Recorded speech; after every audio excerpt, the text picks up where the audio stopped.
చాలామంది వ్యక్తులు ఇక్కడ స్టేజ్ మీద కూర్చున్న వాళ్ళు మరి ఇంచుమించు అన్నీ కవర్ చేసినారు. మరి మనము దీనికి పరిష్కారం ఒకటే, తెలంగాణ రాష్ట్రం అయితేనే మనము రైల్వే పరంగా కూడా ఎంతో అభివృద్ధి చెందామనేది నా యొక్క ఆలోచన. ముఖ్యంగా ఈరోజు హైదరాబాద్ అనేది ఒక గుండెకాయ ఆంధ్రప్రదేశ్ రాష్ట్రానికి. అట్లనే మన తెలంగాణ ప్రాంతంలో గుండెకాయ రైల్వేకి కాజిపేట. నేను ఎందుకు చెప్తున్నానంటే నా అపాయింట్మెంట్ 85, నేను రైల్వే ఉద్యోగిని. అయితే ఆ కాజిపేట అనేది ఎంత ఇంపార్టెంట్ అంటే రైల్వేలో ఇప్పుడు అందరు చెప్పారు. నేను ఎందుకు చెప్తున్నానంటే దానికి తీరడం అన్యాయం జరుగుతుంది. స్టేట్ గవర్నమెంట్ ఎట్లయితే 16 జీవో ఉల్లంఘన జరిగిందో అంతకంటే డబుల్ జరిగింది కాజిపేట. ఎందుకంటే రైల్వేలో ఆ కాజిపేట అసలు ఆ కాజిపేట ఆ సెక్షన్లో పనిచేసే వాళ్ళు ఆ కాజిపేట చుట్టుపక్కల గ్రామాలు 10 గ్రామాలు 20 గ్రామాలలో సౌత్ రైల్వే ఎక్కడికి పోయినా ఉండే ప్రతి వాడు కాజిపేట అని చెప్పేవాడు ఆ రోజులలో. మరి ఈరోజు దాన్ని మొత్తము దాన్ని నిలువు దోపిడికి గురి చేసి అక్కడ ఎటువంటి అభివృద్ధి చెందకుండా రైల్వే పరంగా దాన్ని అంతా దారి మళ్లించి మరి ఈరోజు మనం స్టేట్ అడిగితే మనం వాళ్ళు స్టేట్ ఇవ్వడం లేదు పెద్దలు. మరి అదేవిధంగా రైల్వేనేమో ఉన్న 9 జోన్లని 16 జోన్లుగా చేశారు. అంటే 7 జోన్లు పెరిగినాయి. ఎందుకు? అభివృద్ధి కావాలి, చిన్నగా ఉంటే మంచిగా డెవలప్ అవుతుంది ఉద్దేశంతో. అట్లనే డివిజన్లు పెంచారు. మరి కాజిపేట డివిజన్ కావాల్సిన అన్ని హంగుల నుండి కూడా దానికి అన్యాయం జరుగుతూనే ఉన్నది. మరి మన పాలకులు ఎందుకు మరి అడగడం లేదు, ఎందుకో అర్థం లేదు. మరి ఇది కూడా ఆ కాజిపేట డివిజన్ అనేది కూడా మనం తెలంగాణ రాష్ట్రం వస్తేనే అవుతుందేమో, లేకపోతే అంతవరకు కాదేమో అని మాకైతే అసలు ఏమాత్రం కూడా రైల్వేలో ఉద్యోగం చేస్తూ మాకు ఒక క్షోభాది ఎప్పుడవుతుంది, తెలంగాణ రాష్ట్రం ఎప్పుడు వస్తుంది, ఆ కాజిపేట రైల్వే డివిజన్ ఎప్పుడవుతుంది, మా ఆలోచన అంతా ఇదే. మరి మేము దానికి ఏం చేయాలా ఇదేమో మాకేం అర్థం కావడం లేదు. మరి పెద్దలందరూ కూడా ఎవ్వరు కూడా పట్టించుకోవడం లేదు. ముఖ్యంగా మన పాలకులు అనేది నా యొక్క ఆలోచన. ఎందుకంటే విజయవాడ గుంటూరు అది జస్ట్ ఇప్పుడు అనే చెప్పాడు మొత్తం అన్నయ్య గారు, అది 30 కిలోమీటర్లు కూడా ఉండదు. అది దాన్ని ఒక డివిజన్ చేశారు. డివిజన్ చేయాలంటే దానికి సమ్ కిలోమీటర్స్ ఉండాలి. ఆ కిలోమీటర్ లేదు. ఆ కిలోమీటర్ లేకపోతే మన తెలంగాణలో ఉన్న ప్రాంతం అంటే నడిపిడి సెక్షన్లో ఉన్న బొమ్మాయిపల్లి నుంచి అటు తిప్పర్తి వరకు తెలంగాణ ప్రాంతాన్ని గుంటూరులో కలిపారు. యాక్చువల్గా మనది అదంతా ఒకప్పుడు సికింద్రాబాద్ డివిజన్. దాన్ని తీసి గుంటూరు డివిజన్ చేశారు కాబట్టి దానికి కిలోమీటర్ లేదు కాబట్టి తీసుకుపోయి అక్కడ కలిపారు. మరి మన రాజకీయ నాయకులకు, మన పార్లమెంటు సభ్యులకు, మన మంత్రివర్యులకు ఎక్కడ కూడా ధ్యాస ఉండేటట్లేదు. వాళ్ళు ఎప్పుడు సీటు గెలవాలి, పదవిలో ఉండాలా, ఏమన్నా కానీ ఎటువంటి ఆలోచన లేదనేది నా యొక్క బాధ. మరి ఇంకోటి ఏంటంటే మన జయపాల్ రెడ్డి గారు మొన్నటి వరకు అక్కడ ఉండే మిర్యాలగూడలో మరి ఏమైందో ఏమో దాన్ని విజయవాడ హైవేను దాన్ని డెవలప్ చేసేది చెప్పాడు. మళ్ళీ చేయలేడు. ఈసారి ప్రజలు ఓడిస్తారని కొత్తగా అయితే ఇక్కడ చేవెళ్ళకి వచ్చాడు. ఈ చేవెళ్ళకి వచ్చిన తర్వాత ఆయన మన స్టేట్కి క్యాబినెట్ మినిస్టర్, అంటే ఆయన అంత పవర్ఫుల్ మన స్టేట్ తరఫున. మరి ఆయన కూడా ఉండి నేను ఇది చేస్తా అది చేస్తా అని తాండూరుని, శంకర్పల్లిని ఇవన్నీ మోడల్ రైల్వే స్టేషన్ గుర్తించాలి. మనం ప్రతిసారి రైల్వే బడ్జెట్లో పేపర్లు వచ్చినప్పుడు శంకర్పల్లికి పెద్ద హోదా వచ్చేస్తుంది, తాండూరుకి హోదా వచ్చేస్తుంది, వికారాబాద్కి హోదా వచ్చేస్తుంది. ఎటువంటి హోదాలు లేవు. Secunderabad railway station world class railway station చేస్తారు. 5,000 కోట్లు శాంక్షన్ అయినాయి. మారిపోతుంది అనే మటుకు ఉపన్యాసాలలో చూస్తున్నాం, మనం టీవీలో చూస్తున్నాం, పేపర్లో చూస్తున్నాం. ఇటువంటిది ఎక్కడ కూడా అభివృద్ధి లేదు సికింద్రాబాద్ రైల్వే స్టేషన్. మరి విజయవాడలో ఎస్కలేటర్ ఉంటుంది, మనకి ఎస్కలేటర్ ఉంటుంది. ఒకసారి ఆలోచించండి మరి రైల్వే పరంగా ఎంత అన్యాయం జరుగుతుందో. అట్లనే ఈ ఎంఎంటీఎస్ కానీ ఏదైనా మెట్రో ట్రైన్ ఎందుకు చెప్తున్నా అంటే ఇప్పుడు నేను గట్కేసర్ ప్రాంతానికి చెందిన వ్యక్తిని.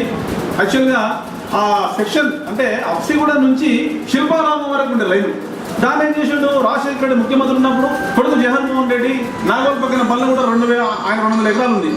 ఆయన ఎకరాలు డెవలప్ కావడానికి దాన్ని ఎక్కడ మిల్లు లాక్కుపోయినాడు. ఇప్పుడు అన్ని సార్ చెప్పాడు స్టేజ్ మీద. ఎందుకంటే అన్ని రైల్వే పరంగా చాలా అన్యాయం జరుగుతుంది. ఇంకోటి ఏంటంటే నేను రైల్వేలో ఉద్యోగం చేస్తున్నాను కాబట్టి రైల్వేలో ఏది ఇంపాసిబుల్ అనేది ఉండదండి. వాళ్ళు తలుచుకుంటే అన్ని పాసిబుల్, ఆంధ్ర వాళ్ళకి, సినిమా వాళ్ళకి. తెలంగాణ ప్రతి ఒక్కటి ఇంపాసిబుల్. వాళ్ళకి అన్ని పాసిబుల్, మనకు అన్ని ఇంపాసిబుల్. చట్టాన్ని ఏమన్నా చేస్తారు. మేము చాలా అక్కడ వేదన గురవుతున్నాం. మేము ఏం చేయలేని పరిస్థితి. మరి మేము తెలంగాణలో 16 గంటలు ఇక్కడ మేము తెలంగాణలో ఉంటే 8 గంటలు రైల్వేకి మా చేతనైనా సేవ చేస్తున్నాం. మరి దీనికి ఓవరాల్గా చూస్తే మాత్రము ప్రత్యేక రాష్ట్రం వస్తేనే దీనికి ముక్తి కలుగుతుంది. అంతవరకు మనకి అన్యాయం జరుగుతూనే ఉంటుంది. ఎన్ని ఉపన్యాసాలు పెట్టినా ఏం చేసినా ఎట్టి పరిస్థితుల్లో మనమందరం తెలంగాణ రావడానికి ప్రయత్నం చేయాలి. అట్లనే ఇప్పుడు ఈ మెట్రో ట్రైన్ కూడా ఇంకోటి ఏంటంటే జేపీఎస్ నుంచి ఫలక్నామా అంటున్నారు. నేనెందుకు అంటున్నానంటే వాళ్ళు ఆంధ్ర వాళ్ళు అంటే హైదరాబాద్లో ఉండే ఆంధ్ర వాళ్ళ కోసం వాళ్ళకి అనుకూలంగా మార్చుకుంటారు. ఎల్బీ నగర్ నుంచి పట్టణ చేసుకున్నారు. ఎందుకంటే అదంతా విజయవాడ హైవే. ఎక్కడ చూసినా కూకటిపల్లిలో వాళ్ళే ఉంటారు, బంజారాహిల్స్లో వాళ్ళే ఉంటారు, అమీర్పేటలో వాళ్ళే ఉంటారు, దిల్సుఖ్నగర్లో వాళ్ళే ఉంటారు. వాళ్ళకి అనుకూలం ఉంది. కానీ తెలంగాణకు వచ్చే వరకు ఇప్పుడు ఈ సెక్షన్ చూసుకుంటే జేపీఎస్ నుంచి ఫలక్నామా అంటున్నారు. నేనేమంటున్నానంటే జేపీఎస్ తర్వాత లాల్ బజార్, అల్వాల్, షామీర్పేట్, తూముకుంట ఇవన్నీ ఉంటాయి కదా. ఎంత హార్డ్ అంటే 15 కిలోమీటర్లు అవుతుంది. జేపీఎస్ నుంచి షామీర్పేట్ నాకు తెలిసి 15 నుంచి 18 కిలోమీటర్ల కంటే ఎక్కువ ఉండదు. ఇది మెట్రో ట్రైన్ అక్కడికి వేస్తారు, అంతా డెవలప్ అవుతుంది కదా. మనంతా మన తెలంగాణ వాళ్ళు కదా. అట్లనే ఫలక్నామా నుంచి శంషాబాద్కి వేస్తే శంషాబాద్ ఏరియా అంతా డెవలప్ అవుతుంది కదా. మరి ఎందుకు ఈ ఆలోచన లేదు మన వాళ్ళకి? మరి మనం ఎవరిని అడగాలి? ఎందుకంటే ఏమన్నా సంఖ్యాబలం అసెంబ్లీలో తీర్మానం పెడితే ఏమంటాడు వీగిపోతుంది మాకు కదా సార్, మాకు తెలియదా? ఇప్పుడు మేము అంతా ఫైట్ చేస్తున్నాం, మాకు రావాలని ఫైట్ చేస్తున్నాం మేము. మరి ఎప్పటికైనా మన రాజకీయ నాయకులు కళ్ళు తెరిచి తెలంగాణ రాష్ట్రం ఒక్కటే మార్గం అనేది ప్రతి ఒక్కరూ ఈ ప్రాంతంలో ఉన్న ఎమ్మెల్యేలు, ఎంపీలు ఈ తెలంగాణ రాష్ట్రం కోసం పోరాడి మరి మనమందరం కలిసి మనం రైల్వేలో నేనేమంటున్నానంటే ఇక్కడ కొంతమంది నాకు తెలుసున్న చాలా మంది రైల్వేలో వచ్చారు. మన పాత్ర మన రాజకీయ నాయకుల దగ్గర పోయి అయ్యా నువ్వు ఎంపీ అయినావు, ఎమ్మెల్యే అయినావు, మంత్రి అయినావు, నువ్వు ఏం చేస్తున్నావు, నువ్వు ఏం చేయట్లేదు కాబట్టి మా దరిద్రం బతుకులు ఇట్లు ఉన్నాయని చెప్పి మనం వాళ్ళని నిలదీస్తున్నాం. వాళ్ళకి ఏమైనా చలనం వస్తుందేమో అని నేను కోరుకుంటున్నా. అంతేకాకుండా ఇంకోటి ఏంటంటే ఇప్పుడు తాండూరుకు ఒక ట్రైన్ వేశారు, హైదరాబాద్ టు తాండూరు. ఎన్ని సంవత్సరాల నుంచి ఆ చరిత్ర ఉన్నది. దాన్ని తాండూరుకి వేశారు, బాగానే ఉంది. తాండూరు ప్రజలు హైదరాబాద్కు తాండూరుకు, ఎందుకంటే ఈ రైల్వే వ్యవస్థ అనేది పేదవాడికి ఆయుధం అది. ఎందుకంటే తక్కువ టైంలో తక్కువ డబ్బులలో ఎక్కువ గమ్యాన్ని చేరుతాడు పేదవాడు. ప్రతి ఒక్క పేదవాడు అంటే రోజుకి 50 రూపాయలు చేసేవాడు కూడా వాడికి పాస్ ఇస్తే వాడు ఫ్రీగా పోవడానికి అవకాశం ఉంది. అటువంటి తాండూరు మెల్లగా వాడికి ఎక్స్టెండ్ చేశారు. వాడి నుంచి ఇప్పుడు గుల్బర్గకి వెళ్ళిపోయింది. అది గుల్బర్గ నుంచి ఫుల్ అయిపోయి తాండూరులో ఎక్కువ వాళ్ళకి సీట్లు లేవు. ఇప్పుడు అన్నయ్య చెప్పాడు మనకు. ఎందుకంటే అంత పడుకునే వాళ్ళందరూ ఆంధ్రోలు, నిలబడే వాళ్ళందరూ పైకాలలో నిలబడే వాళ్ళందరూ తెలంగాణలో. మరి ఎన్ని రోజులు మనకి వ్యవస్థ? తాండూరుకు ట్రైన్ వేసినట్టు వేసి ఉన్న ట్రైన్ అక్కడ పడిపోతే మరి తాండూరు ఏం కావాలి? లేటెస్ట్ మొన్న 10వ తారీఖు ఒక బీదర్ ఒక ట్రైన్ వేశారు.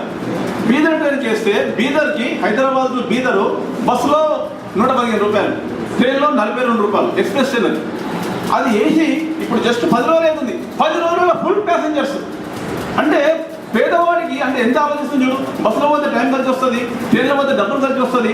అట్లనే ఇదంతా చూస్తుంటే మెదక్కి జిల్లా కేంద్రాలకి రైల్వే లేని వ్యవస్థ ఉన్నది.